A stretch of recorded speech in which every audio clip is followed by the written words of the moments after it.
السلام عليكم ورحمة الله وبركاته. النهاردة الجمعة الموافق 16/8/2024. أهلا وسهلا ومرحبا بكم. أكثروا من الصلاة والسلام على رسول الله. معانا النهاردة الهوجن 3 الحدادي، بعض الناس تقول عليها البلبيسي. طبعا المكنة دي مشهورة جدا جدا في الشرقية.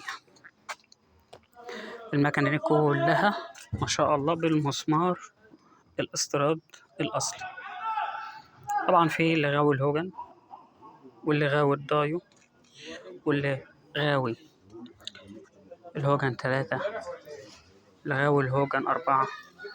كل واحد له مكنة يعني بيحب إن هو تكون موجودة عنده. أسهل وسيلة دلوقتي للمواصلات مكنة زي دي.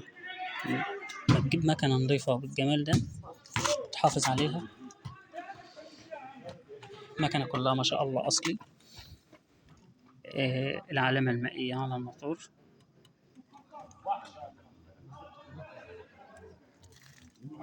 هنا الموتور الأصلي بيبدأ بالHG. طبعا دي موديل 2024. بصوا الشاسية ما شاء الله.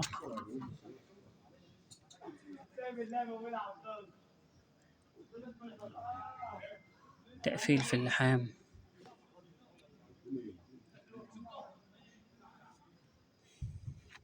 الاكسدام. بصوا بقى الكاوتش مع المساعدين. كل حاجة أصل ما شاء الله، ربنا يبارك. الرفرف هنا النيكل، الإشارات نيكل.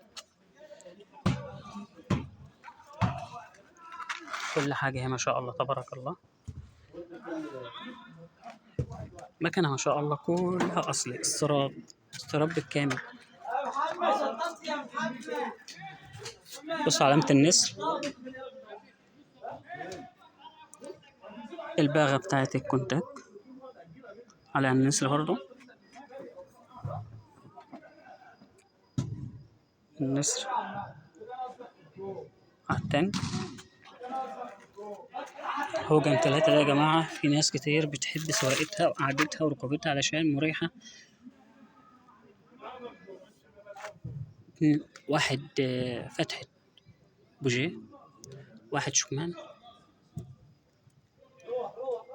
الهوجن 3 فيها شكمان واحد بس، مش زي الهوجن 4.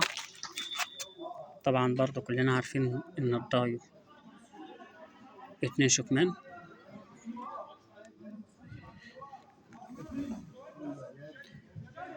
كل التفاصيل هي قدامكم. الشاسية كل حاجة أصلا. المرش،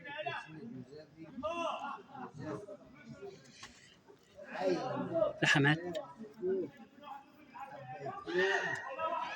ما شاء الله تبارك الله. طبعا الكاوتش اللي على الخطوط.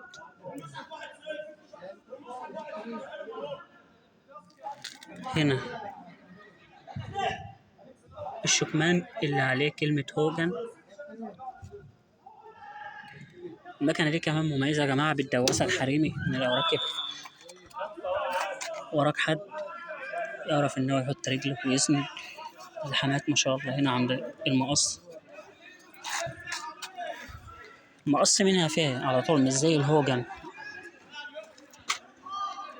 طبعا أنا مزودة بربع علبة، تمام، علشان خاطر بس برضه ما يمنعش لما يكون راكب وراك حريم المفروض تخلي بالك، لأن ممكن الجنزير لا قدر الله يلف على الهدوم أو العباية أو الكلام ده.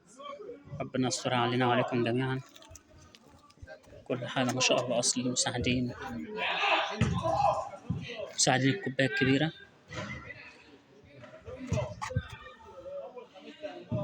احنا بنتكلم كده يا جماعة، يعني رجاء الاشتراك في القناة ليصلك كل جديد،